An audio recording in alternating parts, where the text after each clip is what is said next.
मुखिया हमारे मित्र उपेंद्र जी इस मंच पे आज हम लोगों के बीच में अरवल से चल के आए। हमारे बड़े भाई हैं और हमारे साथ के विधायक चंदन करता। मैं धन्यवाद देना चाहूँगा अमरिंदर भाई का, जो राष्ट्रीय जनता दल के जिला अध्यक्ष हैं। मैं धन्यवाद देना चाहूँगा सतेंद्र भाई का, जो सोरी पंचायत के पैक्स अध्यक्ष। कहे कि हम लोग एक दूसरे के सबके पहचान है। और महानंदा जी हरदम घड़ी देख रहे हैं, हमरा कह रहे हैं कि बड़ी हमरा अरवल जाना है, तो हमने एकदम मुद्दे पे आते हैं। और खास करके धन्यवाद देखिए, हम भुलाइए गए भाई, कह के भाषण और राशन दोनों के व्यवस्था अगर कोई किए हैं तो ये हमारे गार्जियन मुखिया जी किए हैं, ब्रजेश जी किए हैं, पुटूस किए हैं, दोनों को भाई दिल से धन्यवाद। क्योंकि भाषण के बाद तो भी राशनों मिलना है हमने, क्योंकि दोनों नहीं लगे होते तो हम लोग आज ये कार्यक्रम नहीं कर रहे होते। देखिए आज हम लोग इकट्ठा हुए, हम लोग पूरे दिन घूम रहे हैं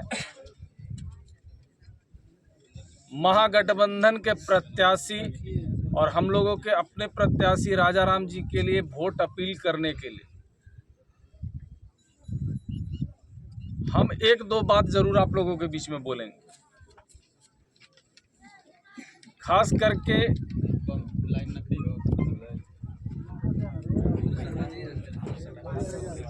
ऐसे ही चलेगा, ऐसा कमजोर ना है।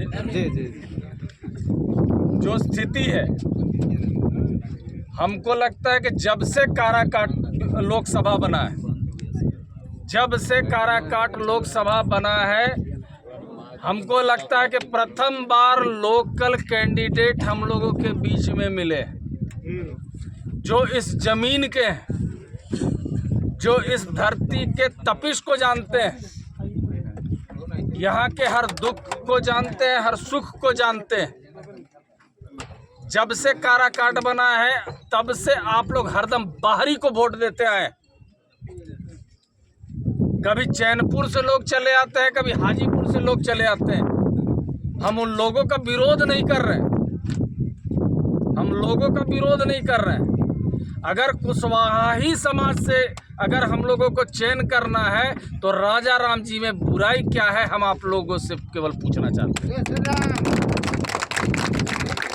हम तो धन्यवाद देना चाहेंगे माननीय तेजस्वी जी को, लालू जी को और कॉमरेड दीपांकर जी को, कि कम से कम आप लोगों ने एक स्थानीय नेता को आप लोगों ने आगे बढ़ाया है और राजाराम जी को टिकट देने का काम किया है। और राजाराम जी के बारे में कुछ बताने का जरूरत नहीं है भाई। यहाँ जितना कुर्ता पजामा पहनने वाले इस जिला के अंदर में लोग हैं, कोई विधायक हो सकता है, कोई सांसद हो सकता है, कोई मुखिया हो सकता है, कोई जिला परिषद हो सकता है, लेकिन इतना मार खाए वाला कोई अभी तक विधायक नहीं है।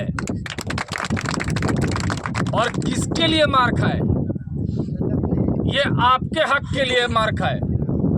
जब यहाँ अन्याय हुआ, छोटू मुखिया का हत्या हुआ, उस हत्या के विरोध में जब कलेक्ट्रेट पे चढ़े और अपनी आवाज़ को बुलंद किया, यहाँ के गरीबों का आवाज़ को बुलंद किया, यहाँ के किसानों का आवाज़ बुलंद किया, उसके खिलाफ में जब उनको मार पड़ रहा था, तो हमको लगता है कि वो मार देखने के बाद कोई आदमी जल्दी कुर्ता पजामा फिर न पाता, लेकिन वो व्यक्ति आज भी संघर्ष करने के लिए तैयार है। तो भाई हम लोग को दिक्कत कहाँ है? अगर लोग ये सोचते होंगे कि हम ठेकेदार हैं, कि हम किसी जात के, तो भाई हम लोग भी ठेकेदार हैं, हम लोग भी ठेकेदार हैं। लेकिन हम ठेकेदार हैं तो यहाँ के स्थानीय के लिए हैं कि जो यहाँ रहेगा वही लड़ेगा। और राजाराम जी हम लोगों के बीच के हैं, हर सुख में आपके पहुँचेंगे, हर दुख में पहुँचेंगे। अगर आप वो नहीं पहुँच पाएंगे तो आप ओबरा जा सकते हैं, लेकिन और तो सब लोग के लिए तनी एड्रेस हो तो पूछ के देखिए। नॉमिनेशन फाइल किए है ना सब कोई, एड्रेस कहाँ का है आप लोगों को स्पष्ट पता चल जाएगा। जो व्यक्ति इस जमीन के बारे में कुछ जानता नहीं, और लोग कहते हैं कि हम विकास कर देंगे। एक तो माननीय को हम लोगों ने जिताया और उनको भारत सरकार का मंत्री बनाया। भैया फंड लिख देने के लिए तो हम तो कह रहे हैं कि लेखवा से हम लिखवा देंगे। हमको 4 करोड़ रुपए मिलता है साल में, हम एक ही दिन में बाकलम खास कर देते हैं। और फिर दिन क्या करना है? आपके क्षेत्र में बड़ा कोई योजना, माननीय मंत्री जी अगर आपके बीच में आएंगे तो पूछिएगा उनसे कि माननीय मंत्री जी आप बताइए कि 5 साल आप कोई केवल सांसद बनता है, आपको तो भारत सरकार का मंत्री तक बनाया गया। आपने यहाँ पे कौन सा अचीवमेंट का काम कर दिया? हम लेकिन बता सकते हैं, हम लोगों का दल बता सकता है। यहाँ नौजवान लड़के 17 महीने के दरमियान में जो काम हमारे नेता तेजस्वी यादव ने जो करके दिखाया है, वो हमको लगता है कि इतिहास में कभी भी कोई नहीं कर सकता है।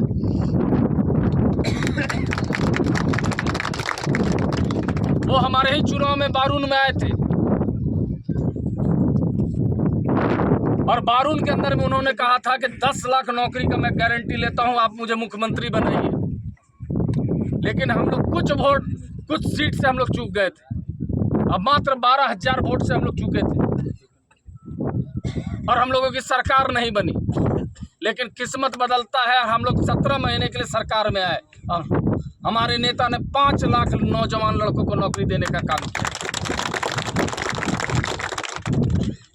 ये भाजपा जो हरदम 400 कहता है, हमको लगता है कि थोड़ा सा गड़बड़ा गया बोले में। 20 कम बोला इन लोग, गड़बड़ा गया। इन लोग को 420 बोलना था कि हम लोग 420 को सीट जीतेंगे। क्या कि साला सब के सब 420 है उसमें।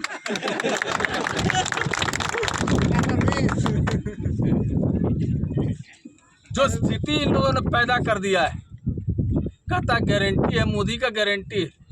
महाराज बोल रहे हैं कि साल में 2 करोड़ लड़का के नौकरी देंगे, नौकरी के ठिकाने नहीं। और उसके बावजूद कहता है कि हम पे विश्वास कीजिए, हम गारंटी देते हैं। भैया मेरे, हम तो इतना जानते हैं कि एक नौजवान जो बोला सो किया और आज एक हेलीकॉप्टर लेकर नरेंद्र मोदी को चना चबवा दिया है।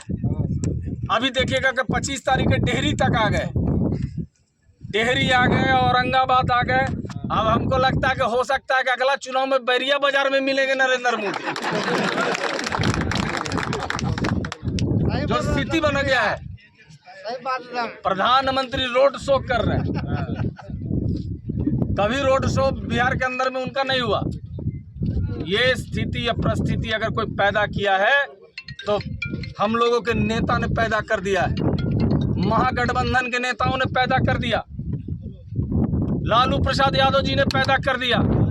और अगर यहाँ पे कुशवाहा भाई, अगर यहाँ पे सब कोई जमा है तो मैं आप लोगों से एक प्रश्न पूछ के बीच में छोड़ के जा रहा हूँ। इसी अगर लोकसभा का चुनाव को देख लीजिए, कितना कुशवाहा को सीट मिला है। महागठबंधन ने 20%, 9 सीट आपके समाज को देने का काम किया है। उसके बावजूद अगर आप लोग अगर कहीं विक्रमित होते हैं तो हमको लगता है कि आने वाला समय आप लोगों के लिए दिक्कत हो जाएगा। आप लोगों को समझना होगा कि अगर माननीय लालू जी और सभी नेता ने अगर औरंगाबाद भी कुशवाहा को दिया है और काराकाट भी कुशवाहा को दिया है तो कुछ सोच के दिया है, क्योंकि आप पे भरोसा करके दिया है और उनके भरोसे पे आप लोगों को उतरना होगा और हर हालत में उतर के आप लोगों को दिखाना होगा। ये भ्रम में मत रहिए। जिसको नेता बनाना है, नेता बनाने के लिए बहुत हम लोगों ने समय दिया है। मैं भी उस टीम में था। जब नेता बनाने की बारी थी तो उपेंद्र कुशवाहा जी को जिताने के समय में एकलौता डब्लू सिंह इस क्षेत्र में दौड़ रहा था। अगर इस बात को अगर किसी को अगर भूल गए होंगे तो याद रखिएगा। लेकिन अगर जो व्यक्ति आपके उम्मीद के मुताबिक नहीं उतरता है तो उसको आने की जरूरत नहीं। अगर हमारे घर का अगर बेटा है, हमारे घर के अगर गार्जियन है, अगर वो चुनाव लड़ रहे हैं तो हम लोगों की जवाबदेही हो जाती है कि उनको ज़्यादा से ज़्यादा मत देकर आगे बढ़ाने का काम करें।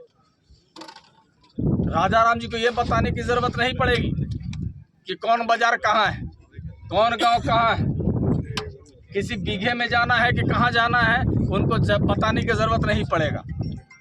लेकिन यहाँ पे जो भी अभी प्रत्याशी घूम रहे हैं, ठीक अभी सबको बता रहे थे कि जरा जेने सेल्फी लेना है तेने लीजिए, लेकिन भर दिन घूमिए, शाम में घरे चल आइए। और 1 तारीख को तो जरूर चलाइएगा, 1 तारीख को जबरदस्त वोट करना है। अगर हमको मानते होंगे, आप लोगों ने मुझे बनाया है, जिताया है, मैं आपका विधायक हूँ, मैं आपका आवाज़ हूँ। मैं सदन के अंदर में भी भैया बैठे हैं, भैया हरदम गवाह रहते हैं।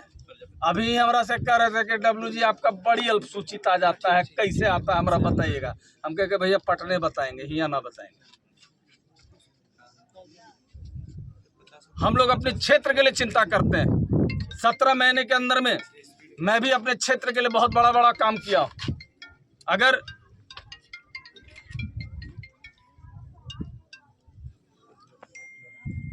मेरा 2 एनटीपीसी प्लांट, सोन किनारे बालू का घाट चलता है, डेली एक्सीडेंट नौजवान लड़कों का होता है। डेली हम लोग जाते हैं, कभी इलाज कराते हैं, कभी पोस्टमार्टम कराते हैं, उस समय कलेजा फट जाता है। जिस दिन माननीय मुख्यमंत्री जी यहाँ आए थे, बगल में ही कचनपुर में आए थे, उस दिन हमने प्रस्ताव रखा था कि पूरा रिवर कैनाल पे ले जाके नबीनगर से उठा के बारून तक ले जाके एक पैरेलल हम लोग को रोड बनवा दीजिए। आज मैं डंके के चोट पे कहता हूँ, तेजस्वी जी का सरकार बना तो हम लोगों ने उसको पूरा कर दिया, हमने टेंडर करा दिया है। अभी इसके बाद आचार संहिता के बाद काम लगे। 100 करोड़ का रोड, एक ही मात्र रोड बन रहा है। मैं एक उदाहरण बता रहा हूँ, क्योंकि ये मेरा सोच था कि अगर वहाँ पे अगर हमारे नौजवान अगर मरते हैं, कोई हमारा गार्जियन मरता है, तो उसका इलाज ये नहीं है कि हम प्लांट को बंद करें या घाट को बंद करें, हम एक पैरेलल एक्सेस निकाल के दे देते हैं। पूरे इलाके के लोग कम से कम बारून जाने के लिए और नबीनगर जाने के लिए हम लोगों को सुगम रास्ता मिल जाएगा। ऐसा कौन सा रोड है जो अभी आपको इनकम्प्लीट मिल जाएगा? जो भी छूटा फूटा थोड़ा मोड़ा बचा था, वो सब में हम लोगों ने काम लगवा दिया। हम लोग लगे हुए हैं, लेकिन हमारा क्या मालूम था कि इस साला 17 महीना में ट्रेन में एक्सीडेंट कर जाएगा।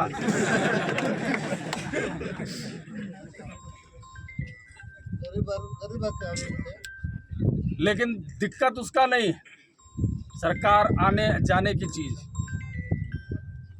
लेकिन अभी स्थिति है कि आप लोगों को लोकसभा का चुनाव है। ये जान जाइए कि ये लोकसभा का चुनाव इसलिए आवश्यकता है, इसलिए सबसे ज़्यादा ज़रूरी है, खास करके नौजवान साथियों से हम अपील करेंगे और अपने जितने दलित भाई हैं उनसे मैं अपील करूंगा कि अगर ये लोग फिर जीत गए, अगला बार क्या होगा कोई नहीं जानता है।